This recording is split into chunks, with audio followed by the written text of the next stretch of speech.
New tonight, Republicans in Congress continue to criticize President Biden's new executive order limiting the number of migrants crossing into our country across the southern border. He said at the time Republicans wouldn't work with him and that executive action was his last resort.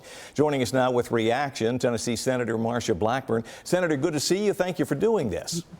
Sure. Happy to join you. Thanks, Scott. Now, I know you've been to the border a great deal. Your reaction when you heard the president say what he did about his new executive order?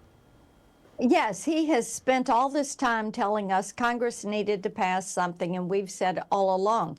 You took 94 executive actions in your first 100 days to open the border. If you want to address this rush at the southern border, you have the authority to do that. Now, what he has chosen to do is a measure that is really too little, too late. And it does not get to the point of securing the southern border, which is what people want to see. Now, my question is, you didn't bring it up, I did. The timing. He's got a presidential campaign going on. To your point, this could have been done at any point in the last 3.5 years. That's exactly right. And as I said, 94 executive actions to open the border and then to weaken immigration law, and then turning around and saying, I can't do anything until Congress passes something, and having a Homeland Security Secretary who has continued to say the border is closed when everyone could see that it was not. And you know, Scott, the thing is, and the reason this is not resonating with people is because people are living this disaster of an open border with the fentanyl deaths, the gangs that are in many of our Tennessee communities, crime that is up across our state, the human trafficking, the sex trafficking. Every town's a border town, every state a border state because of these issues.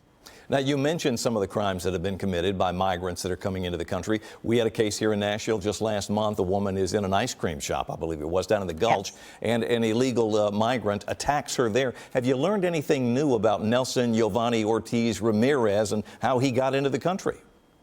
We have not learned anything new about the attacker, and we have been in contact with, I've written DHS, and I've asked for further information, and we have not been given that. We would like to know when he did come into the country, and what is his status? Was he seeking asylum? Was he granted parole? You know, this parole status that this administration has given to some asylum seekers, these are the 350,000 that they have flown from their countries into the U.S. That parole status gives them work permits.